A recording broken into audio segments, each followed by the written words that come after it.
Hello everyone, welcome back to my channel Debansh with মমের আরেকটি নতুন ব্লগে তোমাদের সবাইকে অনেক অনেক ওয়েলকাম। তো এটা আমাদের চ্যানেলে ফার্স্ট ব্লগ ভিডিও। তো তোমরা সবাই আমাদের পাশে থেকো, আমাদের সাপোর্ট করো, আর যারা এখনও সাবস্ক্রাইব করোনি প্লিজ সাবস্ক্রাইব করে দিও চ্যানেলটাকে, আর সঙ্গে থেকো, সাপোর্ট করো, এটাই চাই। তো আমাদের দেবাংশের ফার্স্ট টাইম যাচ্ছে মা আর পাপার সাথে একটু ঘুরু করতে, ওর ভিডিওটাই তোমাদের সামনে আনছি। এই দেখো আমিও রেডি হয়ে গেছি, আর তোমাদের দেবাংশ রেডি হয়ে গেছে। তো অনেক দিন হয়েছে কোথাও যাওয়া হয়নি, তো ভাবলাম একটু ঘুরে আসি, তার জন্য রেডি হয়ে গেলাম বিকেলবেলা। তো এই যে রেডি হয়ে বেরিয়ে পড়লাম। আমরা যাচ্ছি একটু ঠাকুর বাড়িতে, আর কোথায় কোন ঠাকুর বাড়িতে যাব দেখতেই পাবে টাউনে। আর সবাই চেনো ঠাকুর বাড়িটা, আগরতলাতে যারা আছো তারা তো সবাই চেনো, কারণ এটা এই যে যাওয়ার সময় ফটোও তুলে নিলাম। এই দেখো ও শুধু হাত খাবে, দুটোটা হাত মুখের মধ্যে দিয়ে রাখবে, ওর আর কিছু না, শুধু এই হাতগুলা মুখে সারাক্ষণ দিয়ে রাখবে।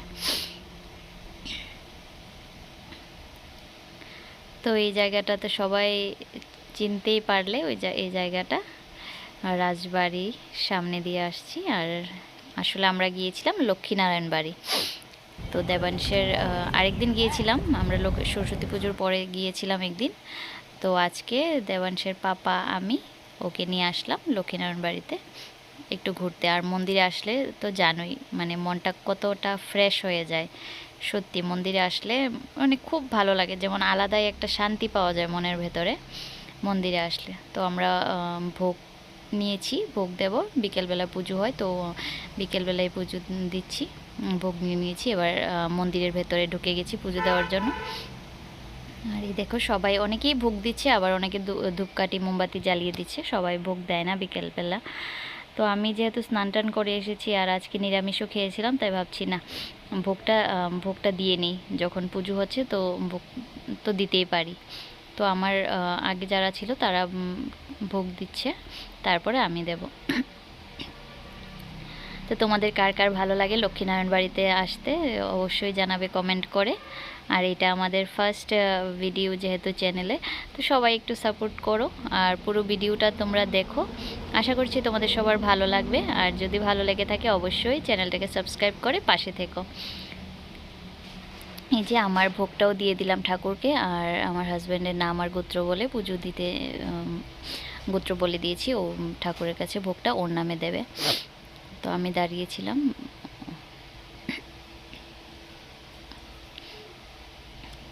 তো দেখতে থাকো, আশা করছি তোমাদের সবার ভালো লাগবে।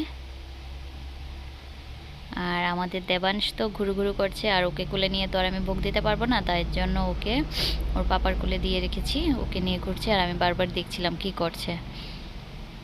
আর এত গরম, মানে এবার মানে এপ্রিল মাস আসতে না আসতে এতটা গরম পড়ে যাবে ভাবতেও পারিনি, মানে প্রচুর গরম। কোথাও ঘুরতে যাব মানে গিয়ে একদম নাজেহাল অবস্থা হয়ে যাচ্ছে। এই যে এবার আমি ভোগটা দিয়ে দিলাম, ভোগ দিয়ে আমিও প্রণাম করে নিলাম ঠাকুরকে। আর সত্যি ঠাকুরের কাছে গেলে সত্যিই মনটা অনেক শান্ত হয়ে যায়, মানে কিছুই থাকে না মনে। যেরকম আমরা বাড়িতে থাকলে যেমন ওই টেনশন করি, সত্যি মন্দিরে গেলে মনে হয় কিছুই নেই, মানে কোথায় যে চলে যায় টেনশনগুলো বলে বোঝাতে পারবো না। তো আমিও আমার ভোগটা দিয়ে দিলাম ঠাকুরের কাছে, আমার হাজব্যান্ডের নাম গোত্র বলে।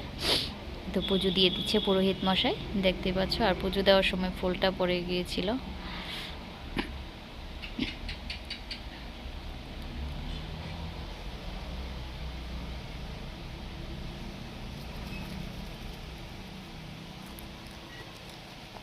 তো এই দেখো পুজো দেওয়ার পর পিছনে যে ঘাট আছে ওই ঘাটের সামনে এসে আমরা কিছু ফটো তুলে নিলাম।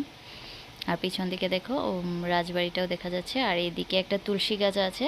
তো তুলসী গাছের তলায় আমরা ধূপকাঠি মোমবাতি জ্বালিয়ে দিয়েছি। আর ঘুরতে বেরোবো আর ফুচকা খাবো না সেটা কি হয়, তো ফুচকা খেয়ে নিলাম বের হয়ে, লক্ষ্মীনারায়ণ বাড়ি থেকে বের হয়ে। আর এই দেখো রাজবাড়ির সামনে কত ভিড়, প্রচুর ভিড়। তো রাজবাড়িতে আমরা ঢুকিনি, তো রাজবাড়ির সামনে যে ফুচকা স্টল ছিল ফুচকা খেয়েছি, তারপর চাট খেয়েছি। এইগুলো তো খেতেই হবে বেরোতে হলে। তারপর রাজবাড়ির সামনেও 1-2টা ফটো তুলে নিলাম। মানে ঘুরতে বেরোবো আর ফটো তুলবো না তা কি হয় বলো? তো আরেকদিন দেখা হচ্ছে আরেক